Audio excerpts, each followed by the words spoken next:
j'espère que les vacances se sont bien passées pour chacun d'entre vous. Eh bien, que peut-on dire? Eh bien, c'est pas parce que vous étiez en vacances que les marchés boursiers et financiers l'étaient, mais même si vous n'avez peut-être plus regardé les indicateurs économiques et financiers pendant ces 2 mois, eh bien, rassurez-vous, ça s'est pas trop mal passé quand même. Alors, excusez-moi si on fait la vidéo dans la véranda, mais dehors, les avions militaires font des manœuvres, c'est impossible d'enregistrer. Alors, faut-il s'inquiéter de la force du dollar? Eh bien, voyons ça tout de suite. L'or et l'argent, bien, a subi quand même pendant ces vacances une légère pression et c'est dû justement au renforcement du dollar et des rendements des bons d'État qui ont augmenté. Le pétrole, son prix qui a également augmenté et les taux d'intérêt et les autres devises mondiales qui sont restés dans l'ensemble stationnaires.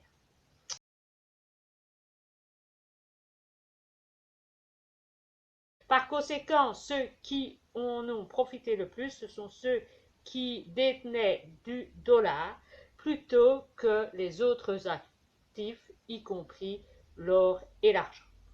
Alors, voyons pourquoi le dollar a augmenté. Le dollar a augmenté, j'ai trouvé 4 raisons. La première raison, c'est que de tous les pays, eh bien, celui qui est le moins mauvais du nombre, eh bien, c'est encore les États-Unis. Et la Chine et le Japon ont fait une déclaration en ce sens qu'ils étaient prêts à se défendre si les besoins financiers le faisaient savoir. Le dollar est tellement fort que ça risque à court terme d'attiser l'inflation dans le monde entier. Et comme vous le savez tous, eh bien, la majorité des factures sont facturées et étiquetées en dollars. Et par conséquent, les importations vont en souffrir. On va donc rencontrer de nouveau une inflation dans la plupart des pays dans le monde qui souffrent déjà pour beaucoup d'une crise immobilière, d'un coût de la vie qui est de plus en plus élevé et également la faiblesse de beaucoup de devises étrangères.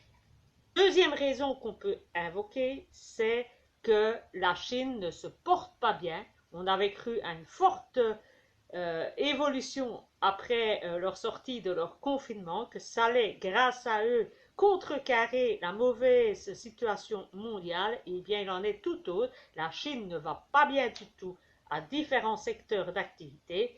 Et par conséquent, eh bien, on n'a pas d'autre recours, puisque la Chine va mal, de ne plus prendre des yuan, et on n'a pas d'autre choix si on veut vraiment avoir une devise que de se tourner vers le dollar. Par conséquent, il y a de la demande et donc son taux augmente.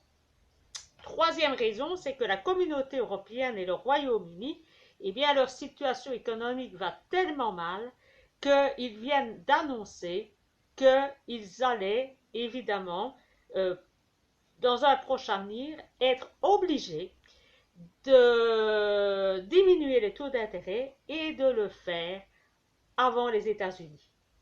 Et le fait d'agir ainsi, de prendre les devants et d'agir avant les États-Unis, eh bien, ça va renforcer le cours du dollar et par conséquent, eh bien, celui-ci va encore tirer son épingle du jeu. Et enfin, dernier point qu'on peut relever, c'est que depuis 2022, les holos américains, et même européens d'ailleurs, les taux à 10 ans eh bien, sont inférieurs aux taux à un an. Et donc, les courbes sont inversées, ce qui indique évidemment une crainte de récession. Et donc, encore acheter de l'or, après tout ce que je viens de vous dire. Eh bien, on ne peut pas dire qu'on va acheter de l'or parce que il fait mieux que le dollar, loin de là. On ne peut pas dire non plus qu'on va être riche à court terme parce que ce n'est pas le cas. Ce n'est pas d'ailleurs la mentalité et l'ADN de l'or d'être riche en un très court temps. Si on veut faire du court terme du trader, il faut plutôt aller en bourse. Les raisons qui poussent le dollar à augmenter sa valeur, eh bien, c'est les mêmes raisons qui poussent l'or à progresser également. Dire que le dollar est quelque chose qui marche très bien est totalement, à mon avis, à revoir et à pondérer. Pourquoi? Parce que le dollar, ben oui, il va bien, il va beaucoup mieux que les autres devises. Les États-Unis vont beaucoup mieux que les autres États, mais est-ce pour ça que c'est sûr, que c'est stable et que c'est certain? Eh bien non, loin de là. Ça laisse tout juste présager qu'ils s'en sortent mieux que les autres, qu'ils tirent mieux leur épingle du jeu que les autres, mais sans plus. C'est pas pour ça que le dollar est sûr et stable. Les marchés de devises restent instables et si vous vous souvenez, il y a quelques mois, on pariait même que le dollar allait s'effondrer à cause de l'augmentation des taux d'intérêt en Europe et au Royaume-Uni, que les BRICS allaient ne plus utiliser le dollar et que par conséquent, revenant à leur monnaie nationale et en utilisant le yuan et l'or, et bien que le dollar allait s'effondrer. Que la politique américaine, eh bien, elle est désastreuse, tant au niveau monétaire, économique, militaire, etc. Et que 4, ils ont un niveau de dette colossal et sans précédent. Alors, qu'est-ce qu'on peut tirer comme conclusion de ça? Eh bien, il y a deux tendances actuellement. Je vous les nomme et vous ferez votre propre avis personnel comme d'habitude.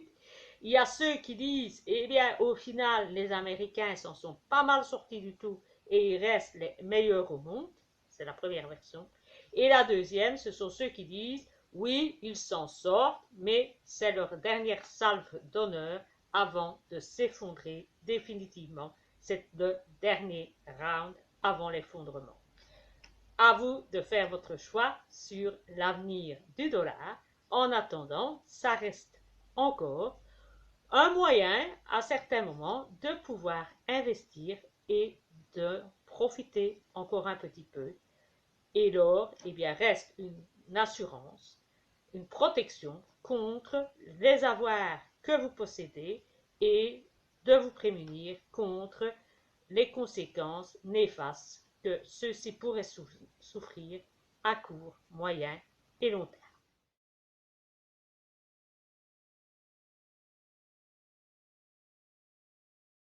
Eh bien, c'est que l'on voit pour la première fois l'achat de voitures 100% électriques diminuer. En effet, la majorité de ces voitures ont été achetées par des personnes qui ont les moyens de recharger leur voiture et les moyens de pouvoir se payer les plus grands restaurants pour pouvoir recharger leur véhicule.